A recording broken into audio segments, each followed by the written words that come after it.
আল্লাহর নবী ইয়াকুব নবী আলাইহিস সালামের কাছে একটা দল দৌড়ে চলে আসছে, বুঝলেন? আসার পরে বলছে, হুজুর যা কিছু উটগুলো ছিল, দুম্বাগুলো ছিল, সবগুলো মরে গিয়েছে। আল্লাহর নবী আইয়ুব আলাইহিস সালাম তিনি পড়ছে আলহামদুলিল্লাহ। আমাদের যদি মরে যাই বলবো আল্লাহ কাজ পাইনি, আমারগুলো পেয়েছে। দেখতে বলে না, বলেন অনেকে, হ্যাঁ আমারটা কি পেলা? সঙ্গে সঙ্গে দৌড়তে দৌড়তে আরো কিছু গোলাম এসে গিয়েছে। আঙ্গুর বেদানা এমন করে আপেলের বড় বাগান ছিল তিনার। আসার পরে বলছে আল্লাহর নবী আইয়ুব আলাইহিস সালাম, যেন এমন ঝড় এসেছে যেন আমাদের বাগানের সব ফলের গাছগুলো ভেঙে গিয়েছে। আল্লাহর নবী আইয়ুব আলাইহিস সালাম বললেন আলহামদুলিল্লাহ।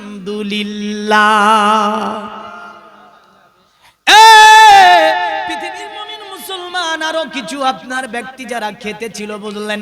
আমরা যে মাঠে ক্ষেত করি, ক্ষেতগুলো পেকে যায়, কেটে নি, এমন তো অবস্থায় তার অনেকগুলো কর্মচারী ছিল। আসার পরে বলছে আল্লাহর নবী আইয়ুব আলাইহিস সালাম, খেতে যেন আগুন লেগে সবগুলো নষ্ট হয়ে গেছে আবাদ। নবী আইয়ুব আলাইহিস সালাম বললেন আলহামদুলিল্লাহ। আমার আল্লাহ পাক ফেরেশতা জিবরিল বলছো, গো আমার আল্লাহ, তোমার নবী আইয়ুব আলাইহিস সালাম সব জায়গাতে তোমার প্রশংসা করেছে, আলহামদুলিল্লাহ আলহামদুলিল্লাহ আলহামদুলিল্লাহ। আমার আল্লাহ বলছে, আমি আল্লাহ আইয়ুব আলাইহিস সালামের পরীক্ষা নিতে আছি। আইয়ুব নবীকে একটা অসুখ দিল, বুঝলেন? যেটা হাড়ের অসুখ ছিল, বাহ্যিক নয়, আভ্যন্তরীণ অসুখ। আপনার এই অসুখ যখন হয়ে গেল, নবী আইয়ুব আলাইহিস সালাম তখনও পড়ছে আলহামদুলিল্লাহ। প্রতিটা মুহূর্তে আমরা কি কার প্রশংসা করব? আল্লাহর। পাশাপাশি কার হবে? পাশাপাশি আমার নবীজির হবে। তো আমার নবীজির উপরে সমস্ত আপনার দরুদ ও সালাম বর্ষিত হোক। সকলে বলি তাও আলহামদুলিল্লাহ। দেখেছেন কোথায় আলহামদুলিল্লাহ, কোথায় সুবহানাল্লাহ, কোথায় আপনার আল্লাহু আকবার বলতে হয় তাও আমরা জানি না। এখানে কি বলবো? আল্লাহুম্মা আমিন, আল্লাহুম্মা আমিন। কারণ যেখানে আমার আল্লাহর প্রশংসা, পাশে নবীজির প্রশংসা। জোরে বললেন।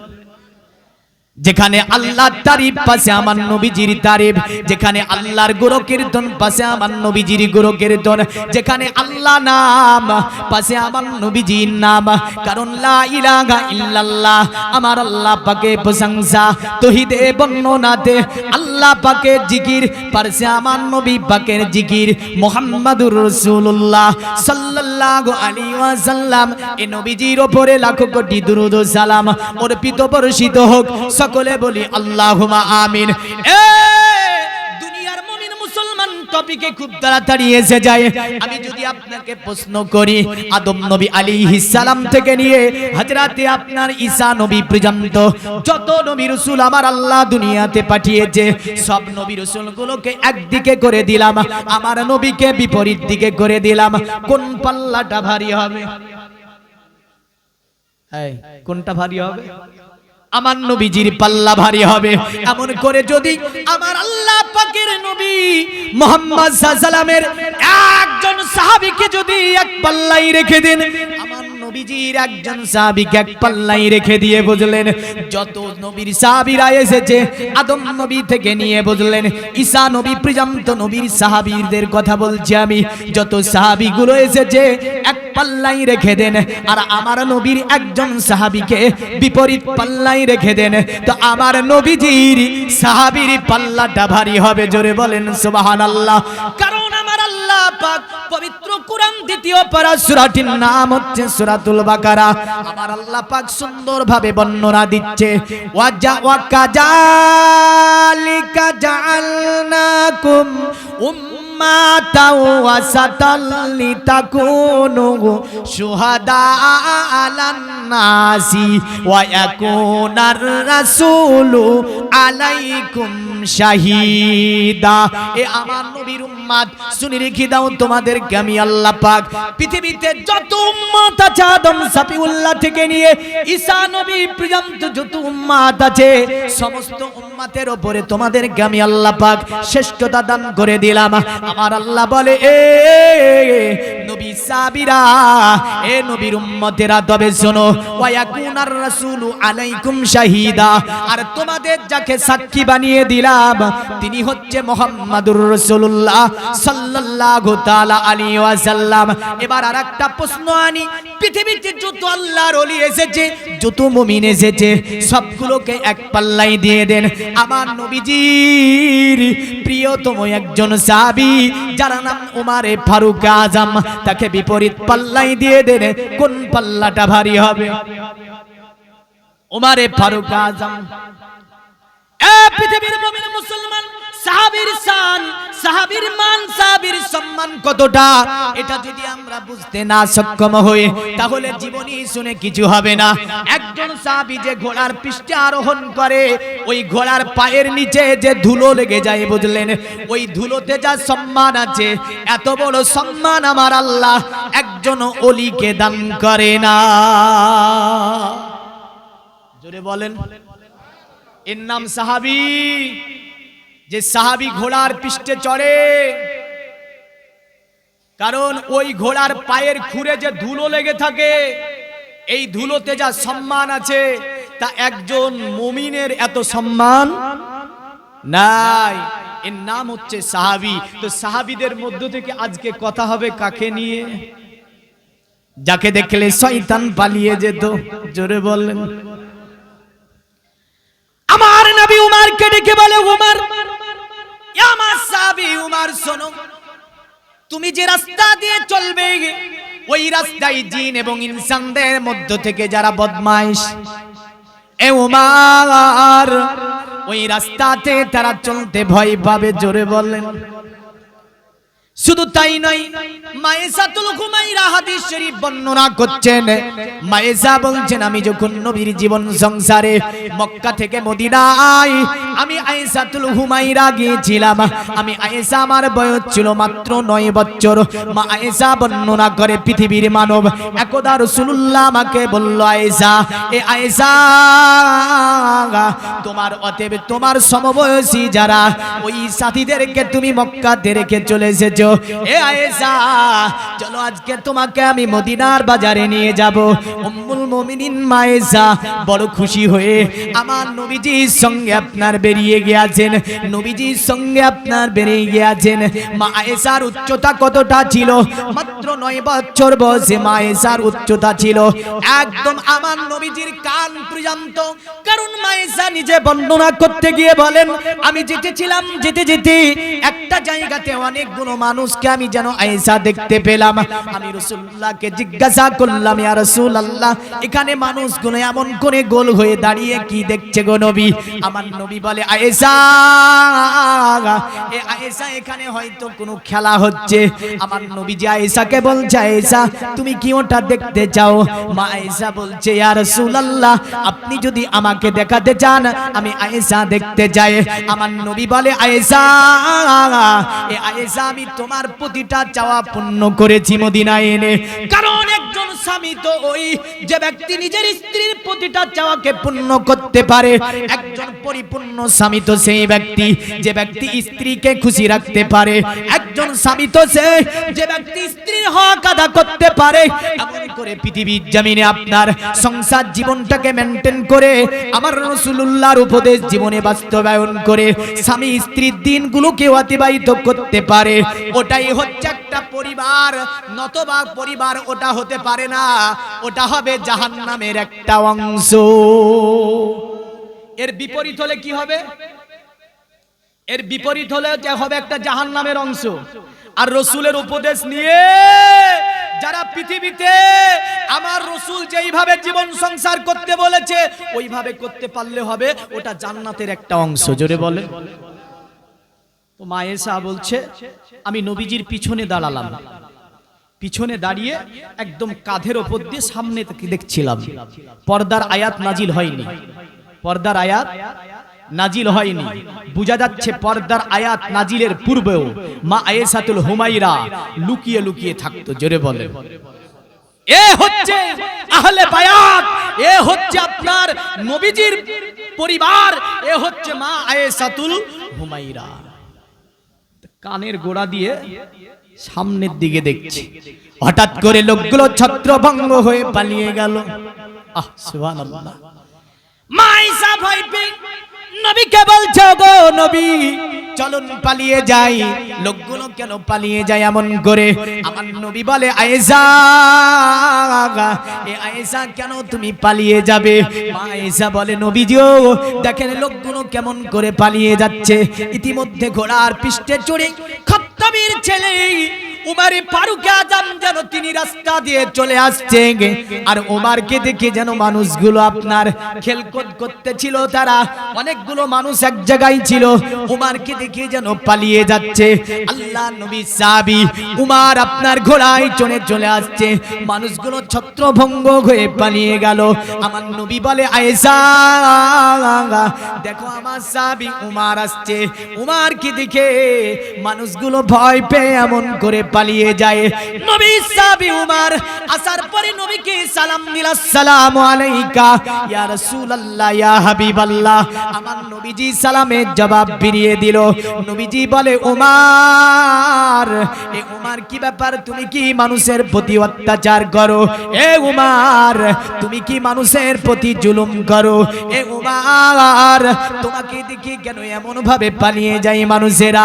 উমার বলে, ইয়া রাসূলুল্লাহ ইয়া হাবিবাল্লাহ, যেদিন থেকে আমি ইসলাম কবুল করেছি, আমি ইসলাম কবুল করার পর থেকে নিয়ে কারো প্রতি অন্যায় করিনি, কারো জুলুম করি না কারো প্রতি। আমি উমারে ফারুক আজম নিজের রাগকে আমি সর্বময় কন্ট্রোল করে চলি। আবার নবী মুচকি হেসে বলছে, উমার আমি জানি তুমি কারো প্রতি অত্যাচার করো না, অন্যায় করো না, জুলুম করো না, অবিচার তুমি করো না উমার, কিন্তু আল্লাহ পাক তোমার চেহারাতে এমন একটি খাসিয়াত দিয়েছে, আল্লাহ তোমাকে এমন একটি মাহিয়াত দান করেছে, আল্লাহ পাক তোমাকে এমন একটি বৈশিষ্ট্য দিয়েছে। এ উমার তুমি যখন রাস্তা দিয়ে চলো তখন অটোমেটিক বেঈমান বেদিনেরা এক জায়গায় থাকলে তোমাকে দেখে ভয় পায়। আরো জোরে বলতে হবে।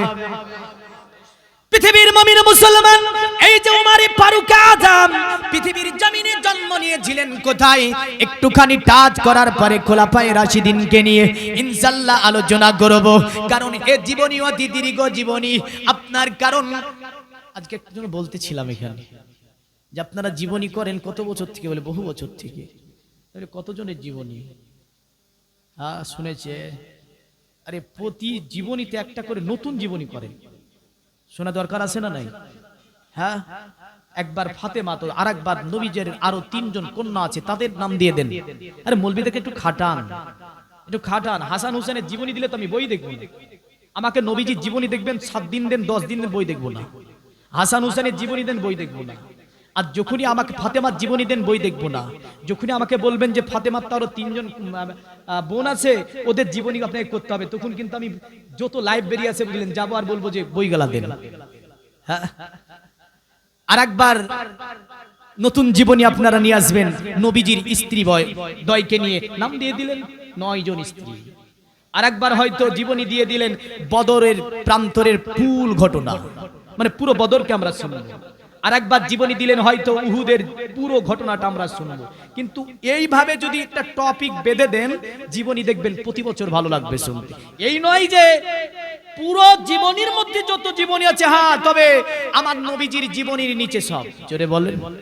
মাইকেল এই ঝাড় দি 100 লেখার পরে আমেরিকার সরজমিনে বলেছিলেন, আমার কিতাবের মধ্যে আমি যে প্রথমতম স্থান মুহাম্মদ সাল্লাল্লাহু আলাইহি ওয়াসাল্লামকে দিয়েছি। আমেরিকার মানুষ, যার কারণে তোমরা আমাকে জিজ্ঞাসা করো একজন খ্রিস্টান লেখক হয়ে আমাদের যিনি তৃতীয়বাদের মানে তারা 3টি খোদাই বিশ্বাসী, যিশু, মেরি এবং এক গড, আল্লাহতে যারা মানে 3টি খোদাই বিশ্বাসী, তো যিশুর কথা বললে না, তুমি যিশুকে পরে আনলে, আর তুমি প্রথমে আনলে কাকে? মুহাম্মদ সাল্লাল্লাহু আলাইহি সাল্লামকে। তিনি বলেছিলেন পৃথিবীতে যত মনীষী এসেছে, যত জ্যোতিষী এসেছে, যত মনীষী এসেছে, যত সাধু এসেছে, যত জ্ঞানী এসেছে, যত বিজ্ঞানী এসেছে, সকলের জীবনীকে নিয়ে আমি গবেষণা করে দেখেছি, একমাত্র উত্তমতম জীবনী দেখতে পেয়েছি আব্দুল্লাহর ছেলে মুহাম্মদুর রাসূলুল্লাহ সাল্লাল্লাহু আলাইহি সাল্লাম। ইনার মতো জীবনী আর পৃথিবীতে কারো হতে পারে না। তাহলে আমরা সর্বময় এটা মেনে নিয়েছি যে আমার নবীজির জীবনীর নিচে সব জীবনী। মায়েশা তিনি বলেছিলেন যে মায়েশাকে জিজ্ঞাসা করলো নবীর জীবনী বলেন, আপনি তো বেশি 9 বছর বলতে পারবেন। তো মায়েশা বলেছিল নবীর জীবনী কি দেখবো, কোরআন খুলে দেখে নাও। পুরো কোরআনটাই হচ্ছে নবী পাকের জীবনী। তা আজকের জীবনীমূলক আলোচনা যেহেতু, আমি উমারে ফারুক আজমকে নিয়ে কিছুক্ষণ ওয়াজকে সামনের দিকে নিয়ে যাব। তবে দেখবেন প্রতিটা জীবনী আল্লাহ আল্লাহ রসুলের সঙ্গে সম্পৃক্ত যদি না থাকে সেটা অসম্পূর্ণ হয়। হয় না, হয় না?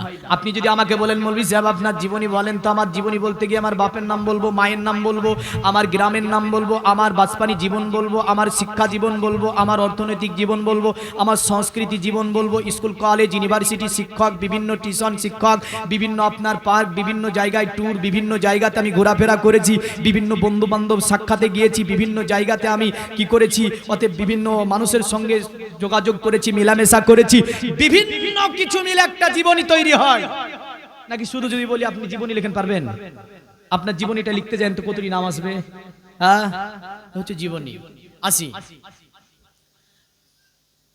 তা এই যে সাহাবী জন্ম নিয়েছে কোথায়?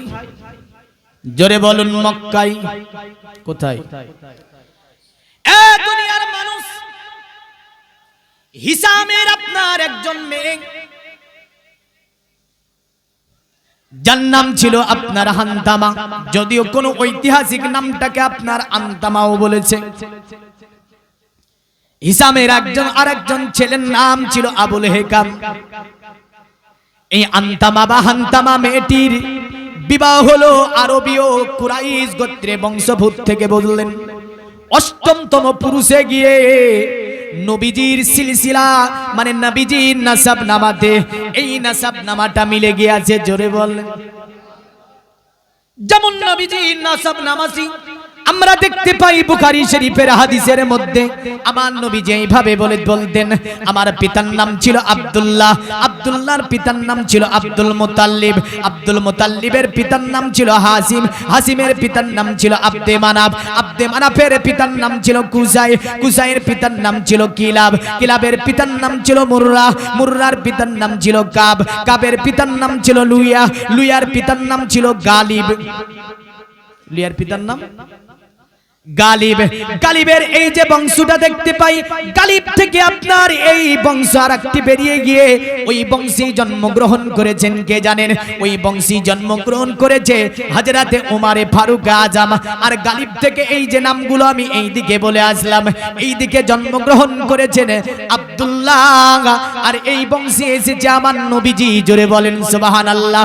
গালিবের পিতার নাম ছিল পেগের, পেগেরের পিতার নাম ছিল মালিক, মালিকের পিতার নাম ছিল নাজার, নাজারের পিতার নাম ছিল কেনানা, কেনানার পিতার নাম ছিল খুজাইমা, খুজাইমার পিতার নাম ছিল মুদরিকা, মুদরিকার পিতার নাম ছিল ইলিয়াস, ইলিয়াসের পিতার নাম ছিল মুদার, মুদারের পিতার নাম ছিল নাদার, নাদারের পিতার নাম ছিল মাআদ, মাআদের পিতার নাম ছিল কায়দার, কায়দারের পিতার নাম ছিল আল্লাহর নবী ইসমাঈল আলাইহিস সালাম। জোরে বলেন সুবহানাল্লাহ। আল্লাহর নবী ইসমাঈল আলাইহিস সালামের পিতার নাম ছিল ইব্রাহিম আলাইহিস সালাম, ইব্রাহিম আলাইহিস সালামের পিতার নাম ছিল তারিক, তারিকের বাবার নাম ছিল নাখু, নাখুর বাবার নাম ছিল সারু, সারুর বাবার নাম ছিল রাউ, রাউর বাবার নাম ছিল তাতা, তাতার বাবার নাম ছিল আবির, আবিরের বাবার নাম ছিল সালে, সালের বাবার নাম ছিল মুস্তাফাজ, মুস্তাফাজের বাবার নাম ছিল শাম, শামের বাবার নাম ছিল আল্লাহর নবী নূহ আলাইহিস সালাম। আরো জোরে বলতে হবে। নাসাব নামাটা শুনিয়ে দিই আদম পর্যন্ত। নূহ নবী আলাইহিস সালামের বাবার নাম ছিল মালাক, মালাকের বাবার নাম ছিল মুতাসালাক, মুতাসালাকের বাবার নাম ছিল আকনুক, আকনুক ছিল আল্লাহর নবী ইদ্রিস আলাইহিস সালামের দ্বিতীয় নাম। আল্লাহর নবী ইদ্রিস আলাইহিস সালামের বাবার নাম ছিল ইউরাদ, ইউরাদের বাবার নাম ছিল মাহালাবিল, মাহালাবিলের বাবার নাম ছিল আনোয়াস, আনোয়াসের বাবার নাম ছিল কাইতান, কাইতানের বাবার নাম ছিল শীস নবী আলাইহিস সালাম, আর শীস নবী আলাইহিস সালামের বাবার নাম ছিল আল্লাহর নবী আদম আলাইহিস সালাম। এই কতটা নাম বললাম গুনেছেন? একটাও গানেননি, শুনেছেন? যাক, শোনাও নেকি, নাকি না? এটা সিদরা নামা, রাসূলুল্লাহর সিদরা নামা, বরকতান পড়ে দিলাম। পৃথিবীর মুমিন মুসলমান, আন্তামা মেয়েটির বিবাহ হলো আরবীয় বংশোদ্ভূত কুরাইশ আপনার একজন ছেলে, যার নাম ছিল আপনার খাত্তাব। এই খাত্তাবের সঙ্গে তার বিবাহ হলো, আর বিবাহ হওয়ার পরে পৃথিবীর জমিনে তিনি পুত্র যে সন্তানটা জন্ম দিল, যার নামই রাখা হয়েছিল আপনার, ইনারি নাম রাখা হয়েছিল হযরতে উমারে ফারুক আজম। তবে তিনার নাম আব্দুল্লাহ ছিল, যদিও প্রথম আপনার জীবনে তার নাম আব্দুল্লাহ বলা হতো, পরবর্তীতে তাকে উমার বলে ডাকা হতো, তারপরে তাকে ফারুক আজম টাইটেলটি আমার নবীজি দান করেছে। জোরে বলেন সুবহানাল্লাহ। ওই বংশে আস্তে আস্তে বড় হতে লাগলেন। এমন একটি পরিবার ছিল, এই খাত্তাব ছিল আরবের আপনার একজন বড় বীর পুরুষ, বুঝলেন। সেই সূত্র বেশে সন্তান হয়েছে একজন বীর পুরুষ, বুঝলেন। কারণ আপনার হাজার হাজার যুবকের আইকন মক্কাতুল মুকাররমাতে যখন এই ছেলেটি যুবক হয়ে গেল, যে যুবকের আপনার ক্লাব বলেন, কোন পার্ক বলেন, কোন আপনার ট্যুর বলেন, এমন করে মক্কাতে যত যুবক সকলে এই উমারের আপনার কথাতে উঠা বসা করত। মক্কাতুল মুকাররমার পাশে যে ক্লাব, এই ক্লাব আপনার উমারের কথা ছাড়া চলতো না। উমার যা বলবে সেটাই হবে। দিনের পর দিন যখন উমারের আপনার খ্যাতি চতুর্দিকে পৌঁছে গেল, খাত্তাবের মতো পিতা বড় বাহাদুর সন্তান একটা খাত্তাব জানো জন্ম দিয়েছে। তবে তাজ্জুব লাগে কি জানেন? তাজ্জুব হচ্ছে এই যে আবুল হিকাম, মানে আবু জাহালের আপন ভাগিনা। আবু জাহালের কে আপন ভাগিনা? আবু জাহেলের আপন বোনের নামই ছিল হান্তামা, হিসামের মেয়ে। আবু জাহেলের বাবার নাম হচ্ছে হিসাম। এই হিসামের মেয়ে হচ্ছে হান্তামা, হিসামের ছেলে হচ্ছে আবুল হিকাম আবু জেহেল। মক্কাতে রাসূলুল্লাহ সাল্লাল্লাহু আলাইহি সাল্লামকে মারার পরিকল্পনা করলো কে? আবু জেহেল। মিটিং করে বললে, মক্কার মানুষ শোনো, আমরা যদি চুপ করে এমন করে বসে থাকি, আমাদের ধর্ম বলতে কিছু থাকবে না। মোহাম্মদ সব নিয়ে নেবে, কলেমার প্রচার করে করে আমাদের মাবুদ বলে কিছু থাকবে না। তাই সে আপনার ওই জায়গাতে বসে বসে বলছে মিটিং এ, যদি মোহাম্মদকে কেউ মেরে দিতে পারে, নবীজিকে কেউ যদি মেরে দিতে পারে, আমি আবু জাহাল 50টা উট দেব, আরবের সুন্দরী মহিলার সঙ্গে তার বিবাহ দেব। হযরতে ওমর তিনি আপনার ইসলাম তখন কবুল করেনি, চুপ করে বসে আছে, ঘোর ইসলামের বিরোধী। কারণ মোহাম্মদের বড় দুশমন হচ্ছেন তিনি।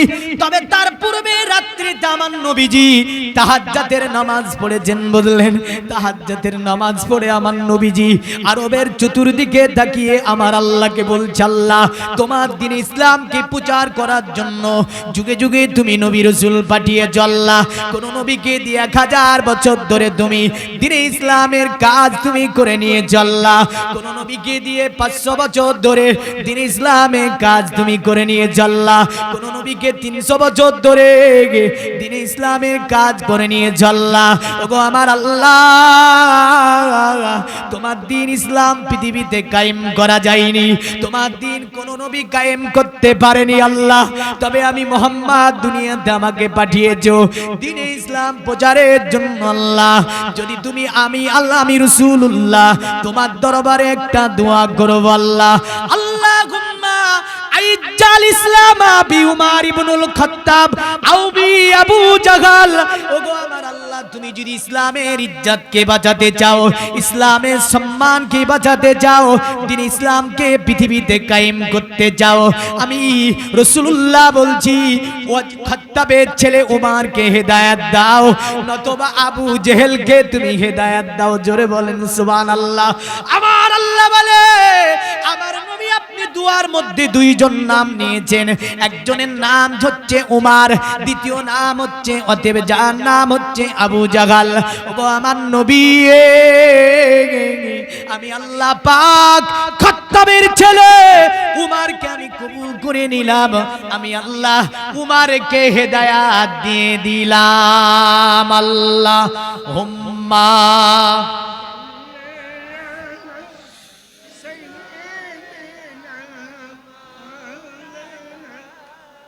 ওয়ালা আলি।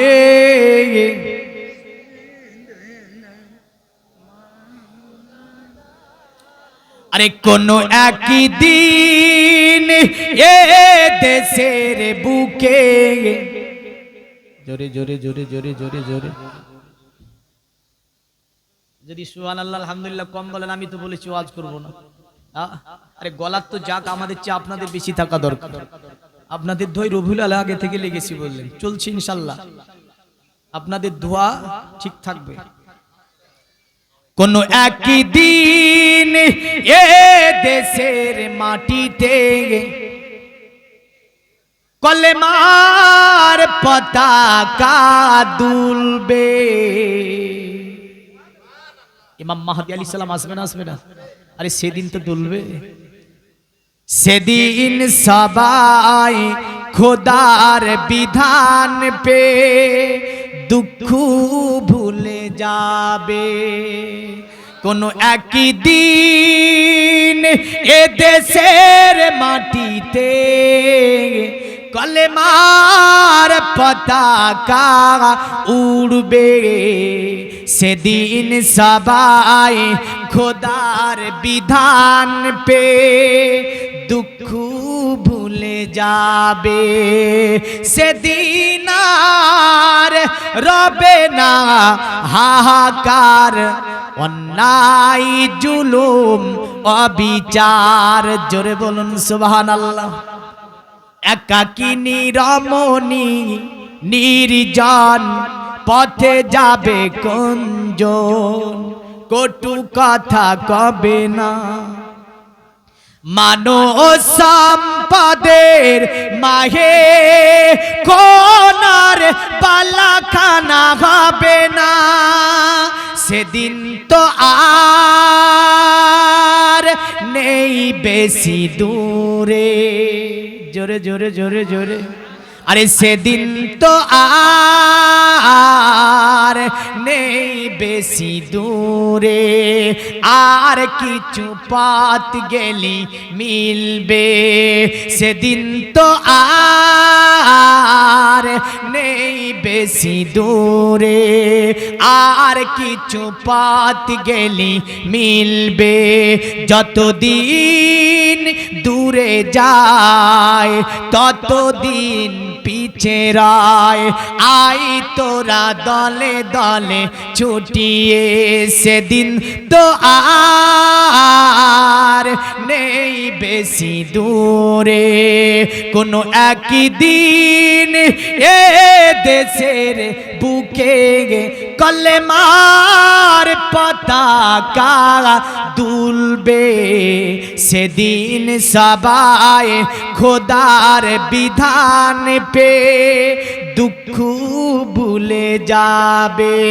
আল্লাহুম্মা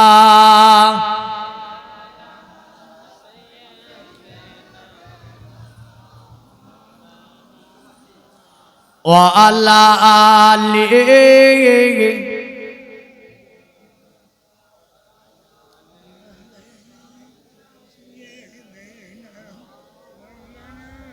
সাল্লাল্লাহু তাআলা আলাইহি ওয়াসাল্লাম। হযরতে ওমর বসে আছে নিজ দিকে মুখ করে, কিন্তু রাত্রিতে আমার নবীজি দোয়া করেছে, আল্লাহ দুটির মধ্যে একটিকে তুমি হেদায়েত দিয়ে দাও।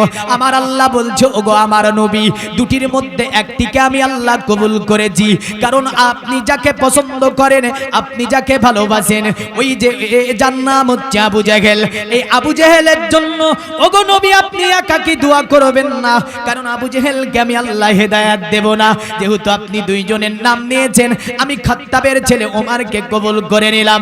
সকাল বেলায় মিটিং হচ্ছে, আপনার আবু জেহেলের কথাগুলো ওমর শুনছে, রাগ যেন আপনার চলে যাচ্ছে, রক্তে যেন আপনার আগুন লেগে যাচ্ছে। তার চট করে দাঁড়িয়ে বলছে, এ মামু শোনো, আমি মোহাম্মদকে মেরে দেব, কারণ এত বড় স্পর্ধা আমাদের মাবুদের অবমাননা করবে, আমাদের মাবুদকে অতএব অবমাননা করবে, দিন ধর্ম যে নতুন ভাবে প্রচার করবে।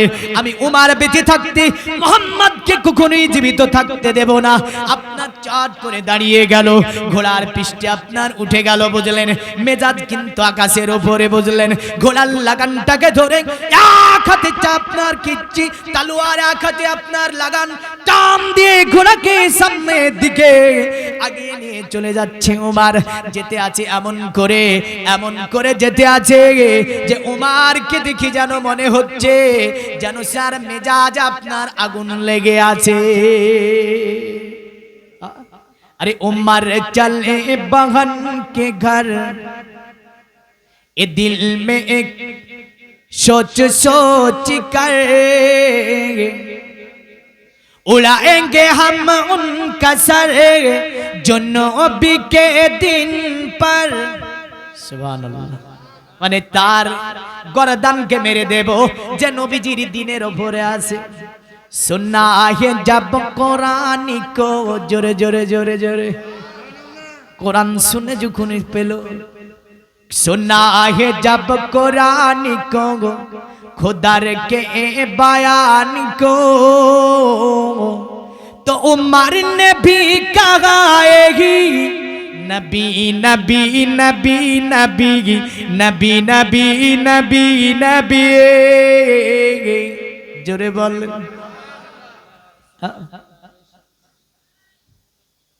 হযরতে আপনার তিনি যখন কলেমা পড়েনি, মেজাজ আকাশের উপরে আছে, ঘোড়ায় চলে চলে যাচ্ছে।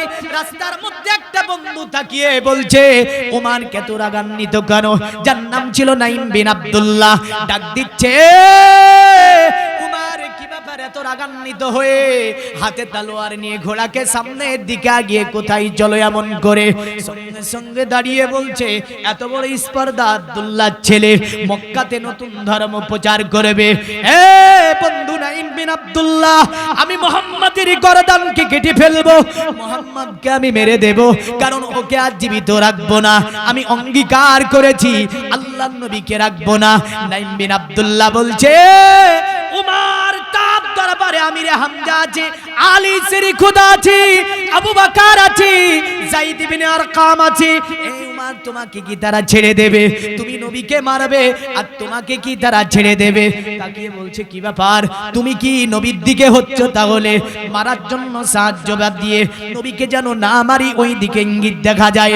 নাঈম বিন আব্দুল্লাহ বলছে উমর যেটা সত্য কথা সেটাই বলছি, তুমি যে নবীকে মারবে, নবীর গর্দান কাটবে, আমিরে হামজা বেঁচে থাকতে নবীকে তুমি মারতে পারবে না, আলী বেঁচে থাকতে নবীকে তুমি মারতে পারবে না, যায়েদ ইবনে আরকাম বেঁচে থাকতে নবীকে তুমি মারতে পারবে না। সঙ্গে সঙ্গে বলছে নাঈম বিন আব্দুল্লাহ তাহলে তুমিও কি কলেমা পড়েছো? নাঈম বিন আব্দুল্লাহ মনে আপনার জোশ এসে গেল। নাঈম বিন আব্দুল্লাহ বলছে উমর তুমি যদি যেটা মনে করো আমি কলেমা পড়েছি তো এটাই মনে করো, আমি নাঈম বিন আব্দুল্লাহ কলেমা পড়েছি।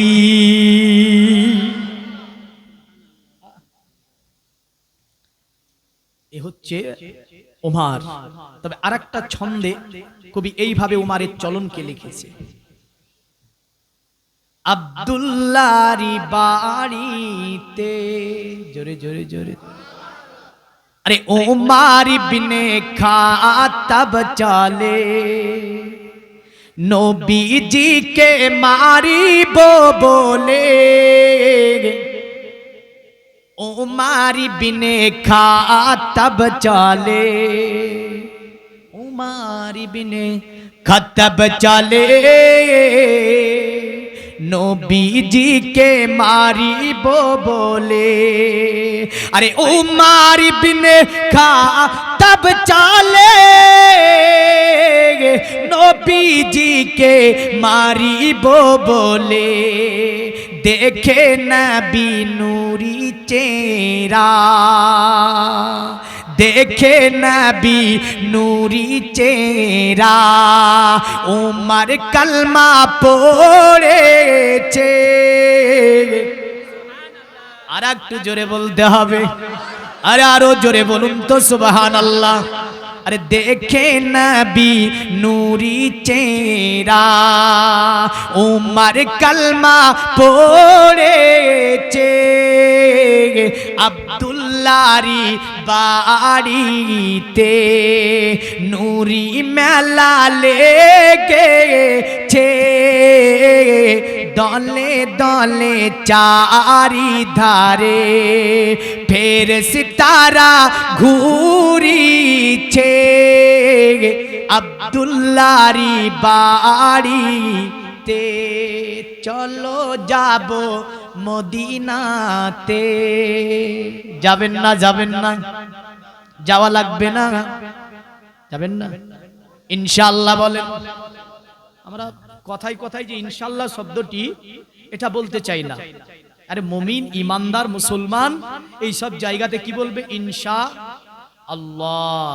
যাব আল্লাহ যদি চান নিশ্চয় যাব চলো যাব মদিনাতে আরে চলো যাব মদিনাতে দয়ার নবীর দেশেতে চলো যাব মদিনাতে দয়ার নবীর দেশেতে আরে চলো যাব মদিনাতে দয়ার নবীর দেশেতে মদিনাতে কাবারো কাবা মোদের নবী রয়েছে আরে মদিনাতে কাবারো কাবা মোদের নবী রয়েছে আব্দুল্লাহরি বাড়িতে এমন নবী কোথায় পাবো নবীর প্রেমে জীবন দিব জোরে জোরে জোরে দেওয়া যাবে না এমন নবী কোথায় পাবো আরে এমন নবী কোথায় পাবো নবীর প্রেমে মরিয়া যাব বুকে পাথর নিয়ে দেখো হযরত বেলাল বলিছে আব্দুল্লাহরি বাড়িতে জোরে বলি আর একটু জোরে বলতে হবে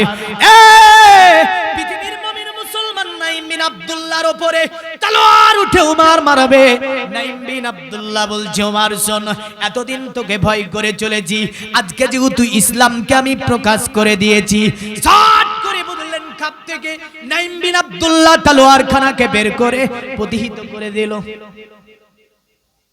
ওমরের তলোয়ার প্রতিহিত করা এ তাজ্জুব আপনার ওমর তলোয়ার মেরে দিয়েছে নাঈম বিন আব্দুল্লাহ প্রতিহিত করলো নাঈম বিন আব্দুল্লাহ দেখছে উমারের সঙ্গে লড়ে পারবো না কারণ যে হচ্ছে খাত্তাবের ছেলে খাত্তাব ছিল বড় একজন বীর পুরুষ আরবে যাকে দেখেও সকলে ভয় করত উমারকে দেখেও সকলে ভয় করত নাঈম বিন আব্দুল্লাহ আপনার প্রতিহিত করে তলোয়ার মারে উমার প্রতিহিত করে দেয় উমার বলছে শোন এ নাঈম বিন আব্দুল্লাহ তুই আমার যদিও বন্ধু কিন্তু আমি উমার যেহেতু কলেমা পড়েছিস নবীর পূর্বে তোকে কতল করব তোর গর্দানটা কি প্রথমে মেরে দেব নাঈম বিন আব্দুল্লাহ বলছে উমার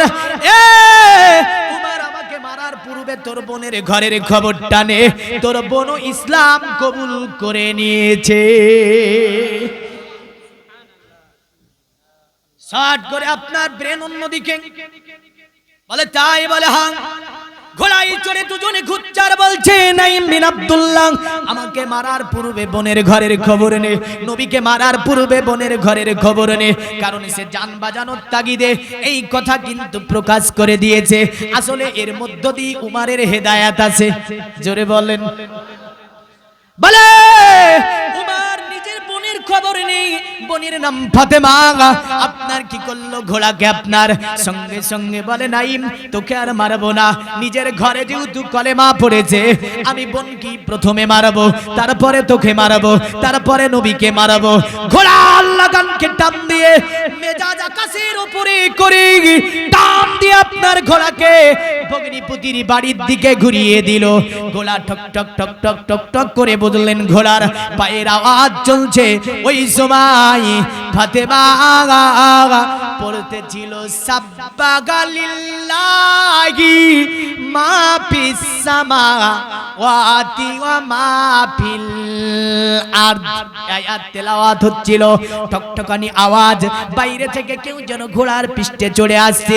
সঙ্গে সঙ্গে কোরআনের এইটাকে বন্ধ করে দিয়ে লুকিয়ে দিল গো।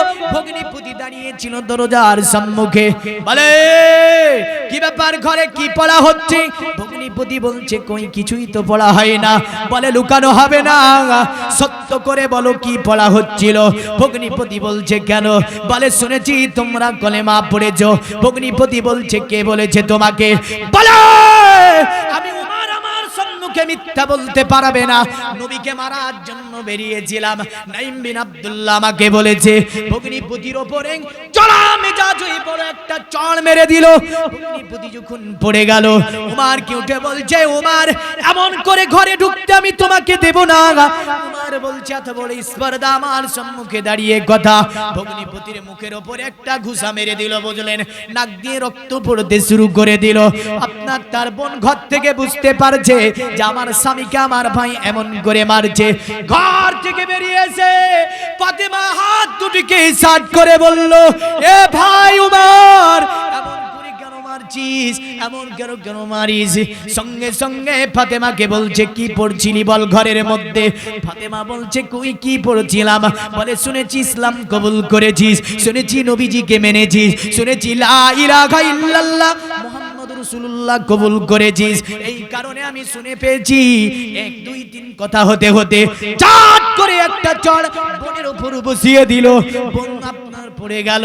যে ওমর জীবনে কোনোদিন বোনকে মারে না, যে বোন জীবনে কোনোদিন আপনার ভাইয়ের সম্মুখে দাঁড়িয়ে কথা বলতে পারে না, এই বোন চট করে উঠে বলছে, এ উমর মারতে মারতে যদি মরে যাই, তুই যদি আমাকে যতই পৃথিবীর কষ্ট দিস না কেন, মুহাম্মাদের ধর্মকে আমরা ছাড়তে পারবো না। এ ছিল ইসলাম। যখন এই কথা বলেছে, হেদায়েতটা কেমন করে দেখেন। এই কথাটি উমরের ব্রেনে লেগে গিয়েছে। জীবনে জীবন কথা বলতে পারে না, জীবনে যে আমার সম্মুখে দাঁড়াতে পারে না, আমার কথাই কথা দিতে পারে না। আজকে সে বলছে মারতে মারতে যদি মেরে ফেলিস তবুও নবীজিকে বলতে পারবো না, তবু আল্লাহর এই ধর্মকে আমি ছাড়তে পারবো না। সঙ্গে সঙ্গে উমর ক্ষান্ত হয়ে গেল। ব্রেনে একটা প্রশ্ন যেন জেগে যাচ্ছে, কি আছে এর মধ্যে? উমর শান্ত হয়ে বলছে, বোন জীবনে তোর গায়ে আমি কোনোদিন হাত তুলিনি, জীবনে তুই আমার সম্মুখে দাঁড়িয়ে এমন করে জোর গলায় কথা বলতে পারিসনি। এই বোন বল ঘরে কি পড়তেছিলি?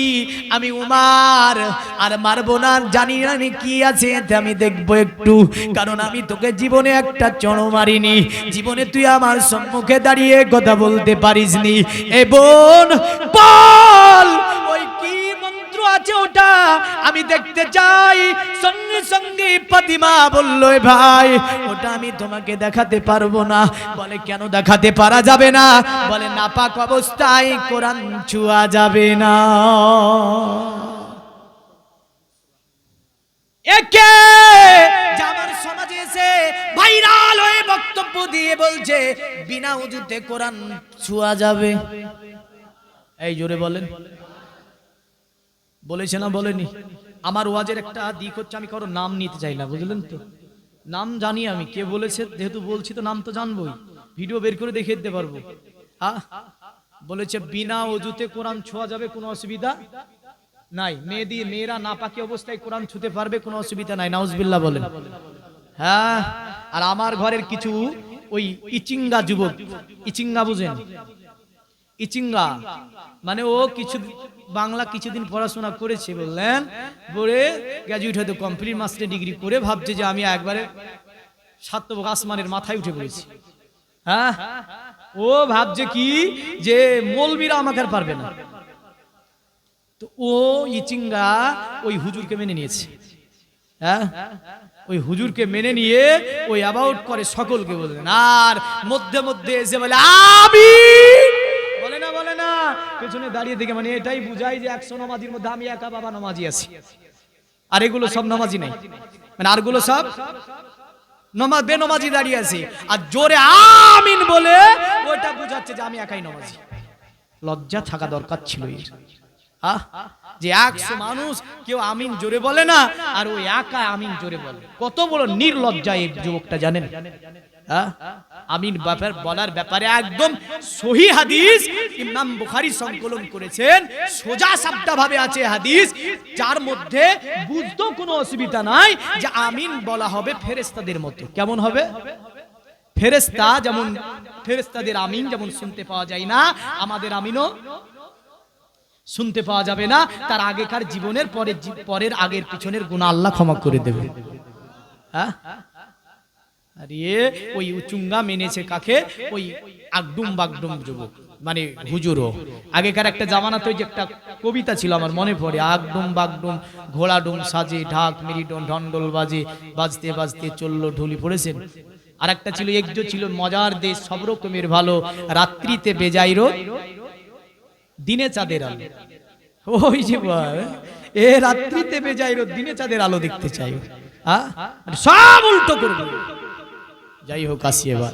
তাহলে ওই উচুঙ্গা গুলোকে খবরদার, বাপেদেরকে বলবো, দাদুদেরকে বলবো, গ্রামের মুরলদেরকে বলবো, একটা যদি তৈরি হয় ওকে আগে সাইজ করবেন, নতবা ও আরো বুঝলেন ওই বিছন ছড়বে, একদিন দেখা যাবে ঝামেলা বাঁধবে, বুঝলেন? তাই বলবো বিছন যেন না পড়ে, ওই বিছন আগেই কোরাজিন দিয়ে মেরে দেবেন। আসি ওমরে ফারুক আজম রাদিয়াল্লাহু তাআলা আনহু, তিনি আপনার যখন কলেমা পড়েনি ওই সময়তে নবীজির দরবারে আপনার যাবার পূর্বে ফাতেমা বিনতে আসা, আপনার ফাতেমা, এই যে ফাতেমা খায়ের, তিনি আপনার নিজের ভাইকে বলছে আমার ভাই গোসল করতে হবে। গোসল করিয়ে নিলেন, গোসল করিয়ে নেওয়ার পরে বলছে বোন একটু এবার পড়ো। ফাতেমা বের করে বলছে আয়াতই বললেন। আয়াত যখন উমর শুনলো, সমস্ত জমিন আসমানে যা কিছু আছে সকলে আল্লাহর তাসবিহ করে। জোরে বলেন, আল্লাহ তাসবিহ করে। এবং আয়াতের এই পর্যন্ত যখন গেল, মান আমানা বিল্লাহি ওয়া রাসূলিহি, তোমরা ঈমান আনো আল্লাহর উপরে এবং ঈমান আনো রাসূলুল্লাহর উপরে। জোরে বলেন সুবহানাল্লাহ। ওমর বলছে পৃথিবীতে এটা কোনো জাদুকরের মন্ত্র নয়, এটা কোনো জ্যোতিষী মনোঋষি মন্ত্র নয়, এটা কোনো সাধকদের মন্ত্র নয়, যা ফাসাহাত বালাগাতে পূর্ণ, যা ব্যাকরণ বিশিষ্ট, উত্তমতম শাব্দিক মেল, উন্নত মানের ভাষা, উন্নত মানের ব্যাকরণ, এটি কোনো সাধারণ মানুষের কিতাব হতে পারে না, নিশ্চয় এটা মহান স্রষ্টার কিতাব। আর ওই মহান স্রষ্টা নবীকে পাঠিয়ে বলে মান আমানা বিল্লাহি ওয়া রাসূলিহি, তোমরা ঈমান আনো আল্লাহর উপরে আর ঈমান আনো রাসূলুল্লাহর উপরে। বোনকে বলে বোন, এ ফাতেমা বোন, আমি ওই রাসূলুল্লাহর উপরে ঈমান আনবো। বলো তোমাদের নবী কোথায় আছে? নবীর কাছে আমাকে নিয়ে চলো। ফাতেমা দেখছে এত তাড়াতাড়ি পরিবর্তন হয়ে গেল, ওখানে যে আবার ঝামেলা করবে না তো। বোন বলে ভাই নবী কোথায় আছে আমি এখন সঠিক বলবো না। বলে ফাতেমা আমি পড়েছি আশহাদু আল্লাহ ইলাহা ইল্লাল্লাহু ওয়া আশহাদু আন্না মুহাম্মাদান আবদুহু ওয়া রাসূলুহু, আমি সাক্ষ্য প্রদান করিতেছি আল্লাহ ভিন্ন কোনো উপাস্য নাই, আর মুহাম্মদ হচ্ছে আল্লাহ পাকের প্রেরিত রাসূল এবং বান্দা। ওই সময় আমার নবীজি যায়েদ ইবনে আরকামের ঘরে তাশরীফ রেখেছিলেন। আপনার এই আরকামের ঘরে আপনার ফাতেমার সাথে করে নিয়ে আপনার ওমরকে নিয়ে চলতে লাগলো। ঘোড়ায় চড়ে ওমর যাচ্ছে, তবে ওমরের মন মানসিকতা ভালো নাই, কারণ সে ধর্মকে পরিত্যাগ করেছে। গর্দান কাটতে এসে নিজে কুরবান। সুবহানাল্লাহ বলবেন না? নিজে বলছে গর্দান কাটতে এসেছিলাম, কিন্তু পরিবর্তন এমন হয়েছে বুঝলেন, মেজাজ একদম আসমানে ছিল মাটির নিচে। আসমান থেকে আল্লাহ এক টানে নেমে দিয়েছে মাটির নিচে মেজাজকে। পৃথিবীর মুমিন মুসলমান উমারে ফারুক আজম তিনি আপনার কি করলেন, ঘোড়ার পৃষ্ঠে যেতে দেখে আমিরে হামজা বেরিয়ে গেলেন। বেরিয়ে যাবার পরে ঘোড়ার পায়ের শব্দ শুনে আমিরে হামজা বেরিয়ে বলছে, উমার দাঁড়িয়ে যাও, ওখানেই তুমি দাঁড়িয়ে যাও। ফাতেমা বলল আমিরে হামজাকে, আমার ভাই মারতে আসেনি নবীকে, আমার ভাই কুরবান হয়ে গেছে, নবীজির সাক্ষী দিয়ে দিয়েছে। সঙ্গে সঙ্গে নবীজি আমার ঘর থেকে বাড়ি আমিরে হামজাকে বলছে, চাচা আপনি বসে যান, কারণ আমার নবী যেহেতু দোয়া করেছে, আল্লাহুম্মা ইজ্জাল ইসলামা বিদি উমর ইবনুল খাত্তাব আবু জাহাল, আল্লাহ তুমি ইসলামের ইজ্জত সম্মান বাঁচানোর জন্য উমারের ছেলে অতীব খাত্তাবের ছেলে উমারকে হেদায়েত দাও, নতবা তুমি হেদায়েত দাও কাকে, নতবা তুমি হেদায়েত দাও কাকে, অতীব আবু জেহেলকে। নবীজি জানে কলেমা পড়বে। আমার নবী বেরিয়ে আসছে দেখি উমার ঘোড়া থেকে লাফ দিয়ে নেমে আবার নবীজির কদমের কাছে তলোয়ারটাকে রেখে নবীকে বলছে, ইয়া রাসূলুল্লাহ, ইয়া হাবিবাল্লাহ, নবী গো আপনি আমাকে ক্ষমা করে দিন, আপনি আমাকে maaf করে দিন। জীবনে যা অন্যায় করেছি, ভুল করেছি, আপনাকে না জেনে না বুঝে অনেক অত্যাচার জুলুম করেছি আপনার প্রতি, অনেক গালি দিয়েছি আপনাকে, নবী গো আপনি আমাকে ক্ষমা করে দিন। আর উমার এই তলোয়ার আপনার কদম তলে রেখে দিল। উমার যতদিন বাঁচবে উমারের তলোয়ার ইসলামের হয়ে চলবে, উমারের তলোয়ার নবীজির হয়ে চলবে। আর উমার নিজের জীবনটাকে রাসূলুল্লাহর কদমের নিচে কুরবান করে দিতে চায়। যুবকেরা যাচ্ছে, আপনারা কিছু দিচ্ছেন গো? এই দিচ্ছেন? এটা এই যে জন্ম আপনার জীবনী শুনছেন, তো জীবনী শুনতে খরচ আছে না নাই? খরচ নাই? তো সেই খরচের টাকা তো ভালোবাসাই মহাব্বতে দিতে হবে না, হবে না? উমারের আশিক হবেন, রসুলের প্রেমিক হবেন, এখানে তো খরচ করা লাগবে, খরচ না করলে তো হবে না। এগুলো বিবি বাচ্চা এও নিয়ে লাখ লাখ টাকা খরচ করেছি, কিন্তু সবগুলো কোন দিকে গিয়েছে ঠিক নাই, কিন্তু এটা এমন অ্যাকাউন্টে জমা হয়ে যাবে যা নষ্ট হওয়ার কোনো চান্স নাই।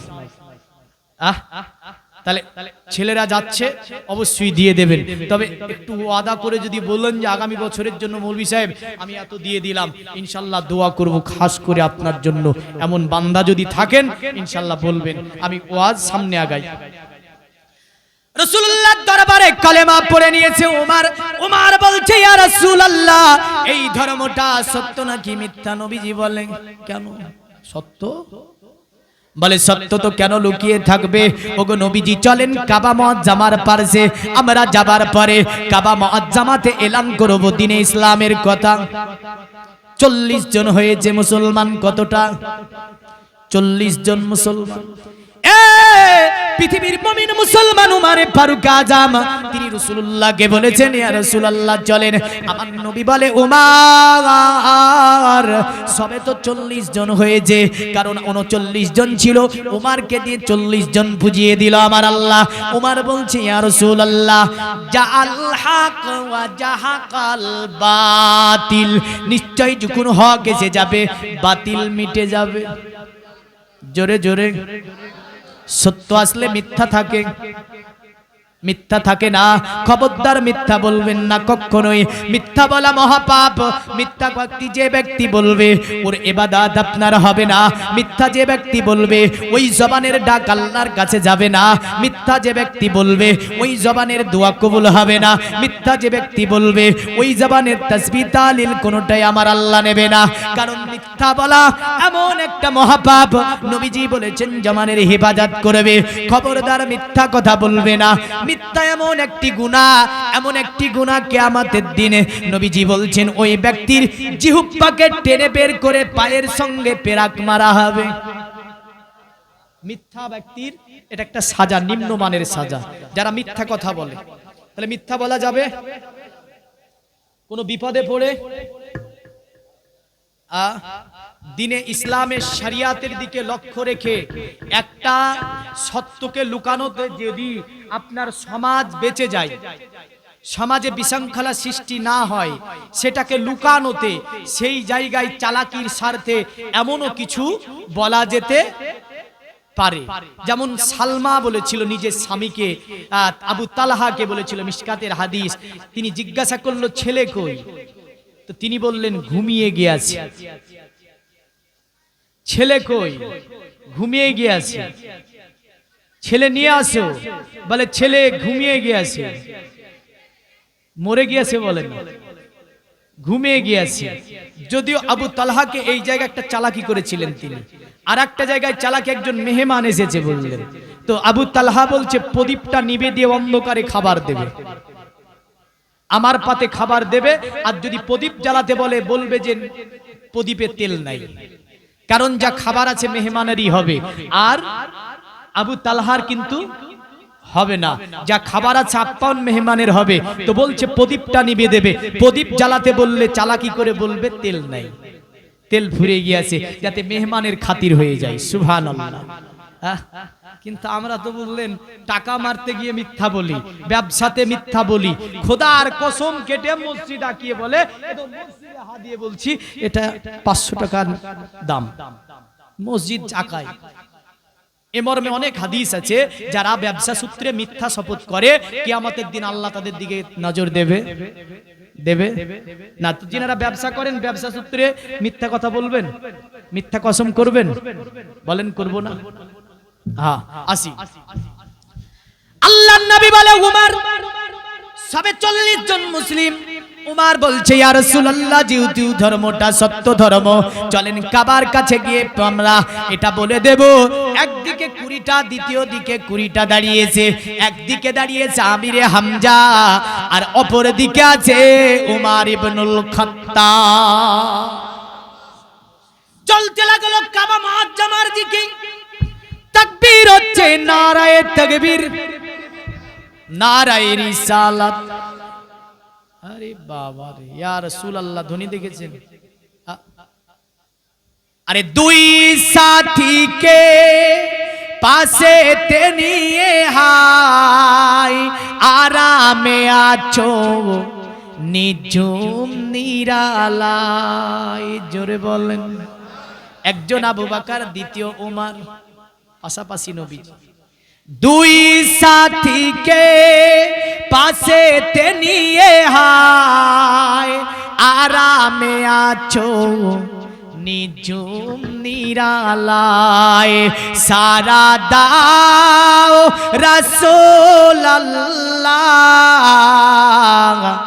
ডাকে যে আশিক তোমার, সারা দাও রাসূলুল্লাহ, ডাকে যে আশিক তোমার, ইয়া রাসূলুল্লাহ, ইয়া হাবিবাল্লাহ। সকলে ডাকিয়া রাসূলুল্লাহ, ইয়া হাবিবাল্লাহ। নূরেতে উজ্জ্বল চেহারা তোমার, দেখিলে হারাম দুজখেরি নাম। জোরে বলেন, আর একটু জোরে বলতে হবে। নূরেতে উজ্জ্বল চেহারা তোমার, দেখিলে হারাম দুজখেরি নাম। তুমি কবে দিবে এ মুলাকাত, দিদার দাও আমারে। জোরে জোরে জোরে জোরে। তুমি কবে দিবে এ মুলাকাত, দিদার দাও আমারে, ইয়া রাসূলুল্লাহ, ইয়া হাবিবাল্লাহ। ডেকে নাও রাসূলুল্লাহ, রওজা পাকের কিনারে। জোরে বলুন।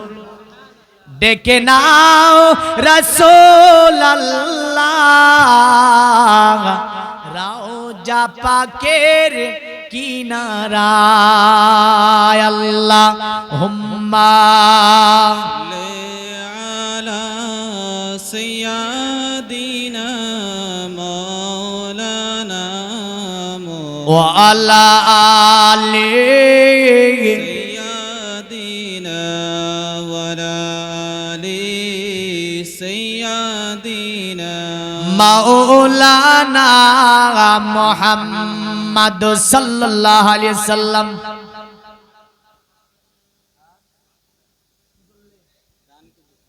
এই দেখেন কি নাম, ইমাম হোসেন। 500 টাকা বলছে আমি দেব মৌলভী সাহেব, পাক পাজাতনের নামে 500 টাকা আগামী বছরের জন্য। জিন্দাবাদ, আরে জোরে বলেন না জিন্দাবাদ। আল্লাহ ইমাম হোসেন ভাইয়ের দানকে আপনি কবুল ও মঞ্জুর করে নিয়ে উমারে ফারুকের আশিক হিসাবে আপনি কবুল করে নিন আল্লাহ। এমন করে হুসাইনির আশিক হিসাবে কবুল করুন।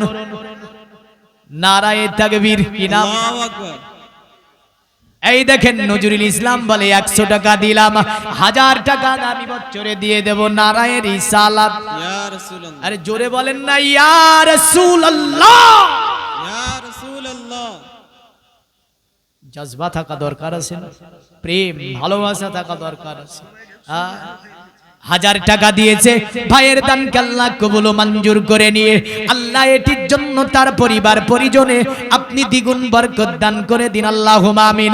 আল্লাহ আমার রাসূলের ওসিলায় বরকত দিন। সমস্ত পরিবার পরিজন এমন ব্যবসা বাণিজ্য খেতে খামার থেকে নিয়ে সমস্ত কিছুতে আল্লাহ বরকত দিন। সকলে বলুন।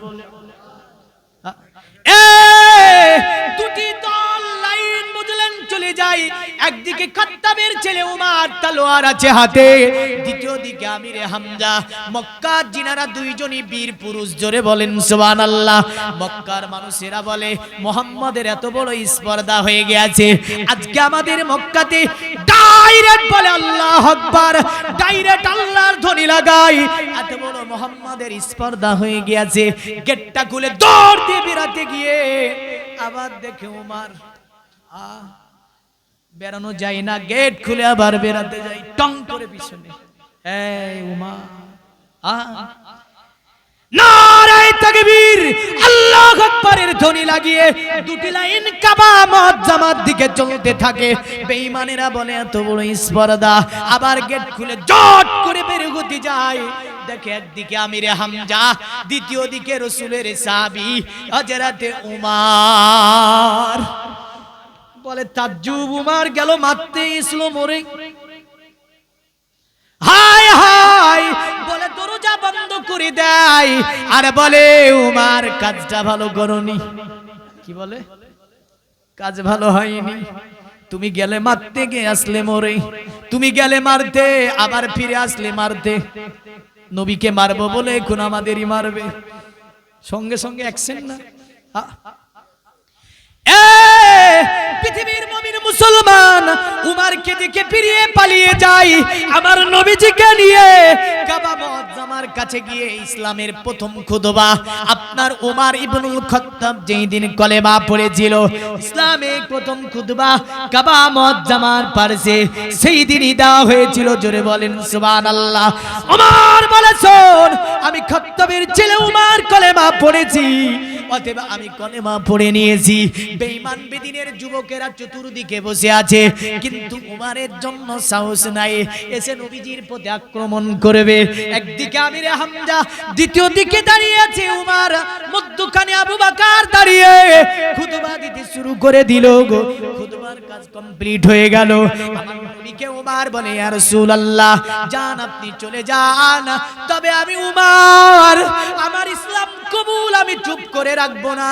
পুরা মক্কা তো মক্কা, পুরা মক্কাতে আমি এলান করব যে আমি উমার কলেমা পড়ে ইসলাম ধর্ম গ্রহণ করেছি।